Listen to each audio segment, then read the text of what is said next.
Hello hello, aujourd'hui on va parler de faux bronzage, c'est-à-dire de la magie de l'auto-bronzant.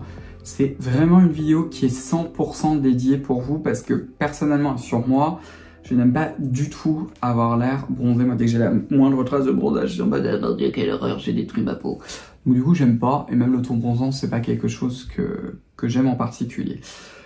Mais bon voilà, je sais que pour certains et certaines d'entre vous, c'est vraiment important pour vous d'avoir l'air bronzé. Ou parfois aussi pour vous, c'est juste que quand vous allez à la plage, vous en avez ras-le-bol des réflexions. Et je vous comprends, on vous dit tout le temps « Ah, t'es toute blanche, ah, t'es tout blanc ». Enfin bref, moi j'ai eu, je sais pas combien de fois dans ma vie, cette réflexion-là. Vous pouvez pas savoir le nombre de stigmates que j'ai eu sur « Ah, t'as l'air malade ». « Ah, t'as vraiment mauvaise mine ». « Oh, on dirait que t'es pas parti en vacances ». On a toujours des connotations négatives, genre « Ah, mais t'es pas bronzé ». On a à chaque fois l'impression que j'ai pas profité de mes vacances et que c'était terrible, etc. Et après, à chaque fois, moi, je leur faisais le speech de l'anti-âge, parce que vous me connaissez, j'ai toujours été comme ça. Hein. Même avant d'être sur les réseaux, je saoulais déjà tout le monde avec, j'étais en mode mission prévention. Donc du coup, si c'est vraiment important pour vous, que vous voulez avoir l'air bronzé, évidemment, c'est l'auto-bronzant.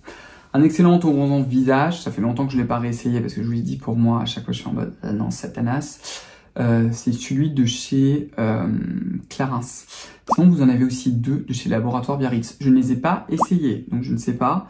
Mais il y a à l'intérieur de la DHA et de l'érythrulose, qui sont deux auto-bronzants et qui ont l'air d'être très très bien, dont un en goutte.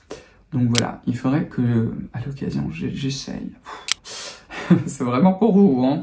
Il faudrait que je les commande ou que je vois si je peux pas les acheter en para. Ouais, je sais pas si dans mes paras il y a Laboratoire Biarritz. Bon, il faudrait que j'essaye, on verra. Et sinon, je vais vous montrer aussi le SVR, que je n'ai toujours pas testé. Mais vous êtes beaucoup à m'avoir dit qu'il était trop bien, qui s'appelle la mousse auto-bronzante Sensecure. En plus, le SVR, on en a envoyé deux. J'étais là, mais une, ça suffit. Il faut déjà que je trouve le courage de m'en servir.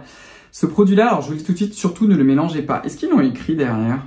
Même pas. Vous ne le secouez pas et il a un embout particulier avec des trous. Donc en fait, il faut... Attendez, on va le faire sur le gant. Vous voyez, vous avez le gant. Vous le retournez et vous appuyez. Et c'est tout. Et ça vous fait une mousse. Voilà. Donc je vais aussi vous montrer celui-ci qui ne sent pas trop la DHA. Donc ils ont dû bien s'embêter pour pouvoir le faire parce que c'est très très compliqué. Ça pue toujours. Hein. Ce parfum là et c'est en mousse et franchement la formule en termes de formule est très très agréable. J'en suis déjà servi rapidement sur le bras, c'est pas du tout collant, etc. Sauf que j'ai vite rincé, du coup j'ai toujours la même couleur. Bref, donc quels sont les conseils pour que votre auto-bronzant soit magnifique, qu'il soit super beau et surtout très très uniforme, parce que c'est vraiment les deux.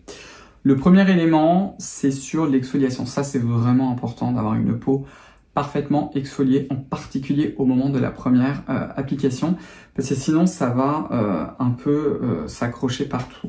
Donc ce sera pas super cool. En termes d'exfoliation corporelle, donc je vous donne d'abord celle qui est franchement de loin ma préférée, et c'est celle que j'utilise maintenant le plus souvent, c'est le Pchit Magic Core de chez Garancia, je vous en ai déjà parlé. Vous avez aussi l'équivalent sur le visage. Je vous ai fait là récemment une vidéo sur l'exfoliation sur le visage, donc bon bref. Vous l'avez déjà vu. Hein. Qu'est-ce que vous avez d'autre? Vous avez aussi, après, tous les gommages à grains. C'est franchement pas ma tasse de thé, mais c'est aussi possible. Essayez le Pchit Magic, vous allez comprendre. Si vous n'êtes pas en plus exfolié depuis vraiment 3 siècles, vous mettez dans votre douche, vous appliquez le Pchit Magic sur l'ensemble du corps. Vous commencez par les zones où la peau est franchement plus épaisse et vous le laissez poser jusqu'à 5 minutes. Vous rincez et vous allez voir, vous aurez une peau archi lisse. Mais l'exfoliation, c'est vraiment ultra important. Sinon, vous pouvez aussi utiliser certains gants exfoliants. Ensuite, ça va être au niveau de l'application. Ce que moi, je vous conseille, en particulier avec ce type d'auto-bronzant-là, qui n'est pas en fait une formule crème qui soit très très grasse, c'est que ce sont des textures en fait qui sont hydratantes mais extrêmement évanescentes. Vous voyez, là, la mousse est déjà en train de s'absorber, c'est très très évanescent. Donc du coup, appliquez-le vraiment juste en sortant de la douche, en ayant la peau légèrement humide. Donc si vous fermez votre salle de bain quand vous douchez, vous essuyez, hein, pas en mode grosse goutte. Il vous reste des très très légères gouttes et c'est là où vous allez l'appliquer sur l'ensemble du corps. L'application est ultra importante. Donc dans l'idéal, et si vraiment vous voulez faire les choses bien, utilisez ce type de gants, comme ça vous allez être tranquillou. Sinon, si vous voulez vraiment le faire à la main, c'est tout à fait possible. Mettez une crème très grasse, genre pommade, bépantène, au moins au niveau des ongles, pour empêcher que le produit pénètre, parce que sinon parfois ça peut vous les colorer même en vous lavant les mains, et c'est une horreur. Souvent quand même la paume des mains, même après si les êtes lavés, ça va s'auto-bronzer, donc ce sera moche, je vous le dis. Donc c'est pour ça que ces gants-là, vous en avez sur Amazon, hein, je vais vous trouver un lien si vous voulez voir, mais c'est beaucoup mieux, et il faut vraiment faire des mouvements très amples, et vraiment bien comme ça. C'est-à-dire vous faites pas ça, et après ça, sinon vous allez en avoir partout. Au niveau des coudes et des genoux, il faut pas le faire quand c'est comme ça, quand vous avez un gros morceau de peau. Vous le liftez, c'est-à-dire que là par exemple je plie mon coude et c'est là où vous allez le faire et vous en mettez peu surtout. Parce que comme ce sont des zones où la peau est aussi beaucoup plus épaisse, ça va beaucoup plus absorber le produit, donc du coup ça va vous faire des taches. Donc ce sera pareil, pas très joli. Il vaut mieux d'ailleurs en mettre moins au début et rajouter l'application. Si vous êtes vraiment pressé, vous faites une le matin, même carrément une le soir, ça sera beaucoup mieux. Une fois que le produit a pénétré, moi je trouve que c'est toujours mieux d'utiliser après une crème hydratante, voire même un baume qui soit très très nourrissant. En même temps, ça va vous satiner la peau. Et si vous le faites à peu près 5 minutes après, si vous n'avez même pas parfaitement appliqué le produit, en réappliquant la crème, en fait, on aide encore à uniformiser. C'est ça en fait qui change le game. Je vais vous montrer deux produits que j'adore. Le baume relipidant Sensi Control de la gamme Bepanthen Derma, ou alors le Baume Protect Topialis de chez SVR, enfin, deux valeurs sûres. Une autre possibilité, je les ai pas testés en même temps, donc le faites pas en même temps, c'est aussi d'utiliser le lait Xerial 10 de chez SVR.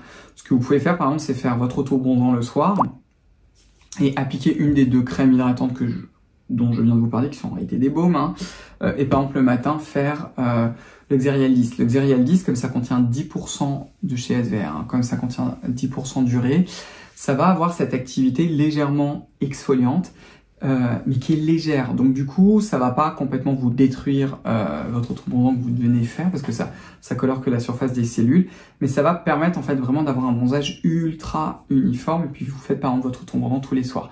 Si vous êtes aussi à la plage, là clairement, si vous allez à la plage que vous vous baignez beaucoup, pour pouvoir garder la teinte, il va falloir que vous utilisez l'auto-bronzant matin et soir. Je vous le dis aussi, parce que quand on est tout le temps dans l'eau, ça tient pas des masses. Mais alors du coup, si vous êtes tout le temps à la plage, que vous savez que vous allez vivre nu ou à moitié nu toute une partie, je sais pas moi, pendant 3 semaines, et bien le matin, auto-bronzant, vous attendez 10-15 minutes que c'est bien pénétré, et ensuite vous mettez immédiatement votre solaire et vous attendez idéalement au moins 1 heure avant d'aller vous baigner, le temps que l'auto-bronzant agisse. Mais ça en fait c'est vraiment les grandes lignes, c'est pas très compliqué, c'est exactement le même rationnel d'ailleurs sur le visage, mais faites vraiment attention. Vous pouvez aussi utiliser des éponges de maquillage pour appliquer l'auto-bronzant pour que ce soit super uniforme, et après utilisez même un petit coton-tige sec pour retirer par exemple le maquillage, pour retirer l'excès d'auto-bronzant au niveau des sourcils, au niveau de la racine des cheveux, pour que ça reste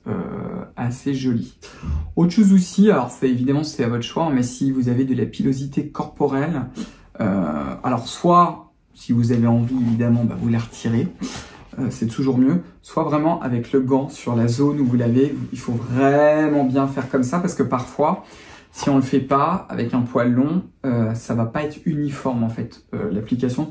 Donc c'est pour ça que c'est important, si vous avez une pilosité assez dense, c'est vraiment important de bien masser, ou alors si vous avez envie évidemment, parce que ce n'est pas une obligation, hein, vous faites une épilation, vous voulez raser, vous faites de la cire, enfin vous faites ce que vous voulez quoi.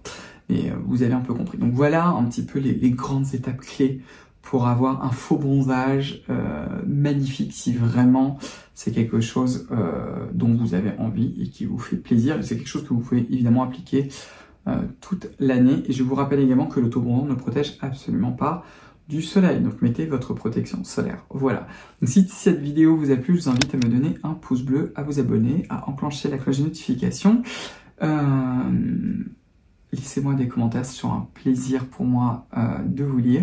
Puis écoutez, on va se retrouver très très vite dans une prochaine vidéo. Comme toujours, prenez bien soin de vous et à très très vite. Au revoir, bye bye.